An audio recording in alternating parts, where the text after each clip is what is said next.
Salute, salute, salute to everybody. This is your boy King Jr. Got some more boxing news for y'all.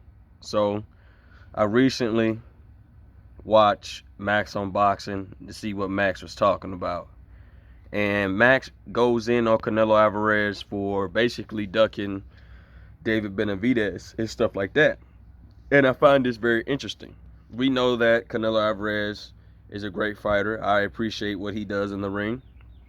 But it was kind of weird that the fight between him and Benavidez didn't happen because Canelo Alvarez only had one guy left to clear out the 168-pound division, which was David Benavidez, who was his mandatory, which Samson Linkowitz, David Benavidez's manager, went up to the WBC and tried a petition, and the boards did not let this go through. So with that being said, Chris Mannix also said something interesting on the show with Max on Boxing, and he basically said that David Benavidez was not an option for Canelo Alvarez. Now, there's a lot of speculation and a lot of questions on why David Benavidez was not an option for Canelo Alvarez, but Jamal Charlo was. Well, to me, that sounds kind of suspicious because would it make more sense to fight David Benavidez, who just had one of the biggest wins on his record within Caleb Plant, the former IBF champion, and now David Benavidez moves on to Canelo Alvarez, but the WBC won't allow the fight to happen. So now they're pushing Canelo Alvarez to fight Jamal Charlo, who has been out the ring for 2 years. Last fought in 2021 against Juan Montiel. That's kind of doesn't make any sense. It's kind of a little bit suspect right there. And you guys got to remember, Eddie Reynoso is the trainer and manager of Canelo Alvarez. So basically, what Eddie says goes. So maybe Eddie could have had a big role in this particular situation where we don't need this fight right now or something like that. But apparently I found out that Canelo Alvarez think he got himself into another 3-fight deal with the PBC and Showtime, Steven Espinoza, and Al Heyman. So apparently Jamal Charlo's on that list, David Benavidez, and I don't know who the third option is going to be. But a lot of people also wants to see David Benavidez fight David Morrell Jr., which I don't think that's a good fight for David Morrell Jr. Even Ronnie Shields, David Morrell Jr.'s trainer, says that we're not ready for Benavidez. We need a few more fights before we're ready for Benavidez. But I don't think the PBC is going to push that fight because if you put David Benavidez against David Morrell Jr., which a lot of people and a lot of diehard fans are going to favor David Morrell Jr. over David Benavidez because of the boxing skill of David Morrell Jr., and then it messes up the deal for Canelo Alvarez. So instead of fighting Benavidez in this 3-fight deal that they say he has, Canelo Alvarez is going to be fighting David Morrell Jr., which I think that is a much harder fight for Canelo Alvarez than David Benavidez. I think David Benavidez is a winnable fight for Canelo Alvarez. I'm not going to say it's an easy fight. It's a winnable fight.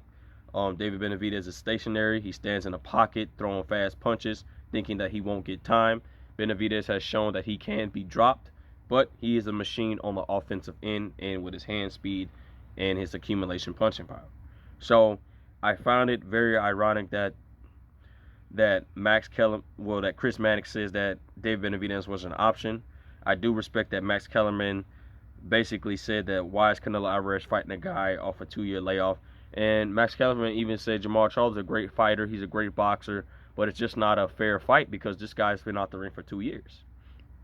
So it's kind of very ironic that Chris Mannix says basically that Benavidez wasn't an option. How Benavidez wasn't an option from the jump? I mean, after Canelo, I think he fought John Ryder and knocked him out. Benavidez should have been the option. And I think Eddie Hearn says something as well. Eddie Hearn says that the reason why the fight between Benavidez and Canelo Alvarez didn't happen, even though that team David Benavidez offered Canelo Alvarez $45 million guaranteed, it still wasn't enough, according to what Eddie Hearn was saying. So maybe Canelo Alvarez took this deal because of a financial standpoint, because he'll get $30 million off of Jamal Charlo and then maybe turn around and potentially fight Benavidez for another $30 million, and then he fights whoever he wants for another $30 million. Maybe he took it for a financial standpoint, but Canelo Alvarez doesn't even need money. But hey, get all your money that you can get, because you don't never know when you're going to get into a situation in life that you got to do this and got to do that. You never know. So get all the money you could get. But at the end of the day, I think Max Kellermann is absolutely right. Canelo Alvarez should have not taken Jamal Charlo. He should have taken David Benavidez. David Benavidez was the last option in the 168 division. He could have cleaned out the 168-pound division. But Canelo Alvarez is hard pressed to fight Dimitri Bivol, which Dimitri Bivol should be rightfully so the A side, because he successfully beat Canelo Alvarez at 175 to retain his WBA title. So at the end of the day, Dimitri Bivol, look, they try to get the rematch going. Dimitri Bivol says he's making all these crazy rules and stipulations. We're out. So maybe Dimitri Bivol could somehow be potentially involved in that deal, but I don't see that happening, because Dimitri Bivol is a DAZN fighter. I don't know when his contract is, but maybe DAZN and Showtime could potentially make a deal with the broadcasting rights and all this other crazy stuff to get Dimitri Bivol versus Canelo Alvarez back in the ring. But we know that Dimitri Bivol says, if I want Canelo Alvarez, I want him at 168 pounds for all his titles. But the WBC states that Dimitri Bivol will not be fighting for Undisputed. He will be fighting for Unified if it's at 168, because they do not want Russian athletes representing their titles due to the issue of Ukraine and Russia, which I find it ironic. So if you're going to give that same dent for Dimitri Bivol, you have to give it to Arthur Beterbiev. You have to strip Arthur Beterbiev from his title so he can retain his WBA, IBF, and no, WBA and IBF title in WBO, and restrict the WBC for some other fighter. You have to give him the same stipulation if you're going to get Dimitri Bivol, because Dimitri Bivol proven that he be one of the best pound for pound guys on the list, and it's not fair to him. He should want to be fighting for legacy. David Benavidez should be fighting for legacy, because David Benavidez is the last guy. But at the end of the day, I think it's just for a financial standpoint with Canelo Alvarez. So it's kind of smart that he took a 3-fight deal, making $30 million, $30 million, $30 million. I have to see what the contract is when some more information comes up.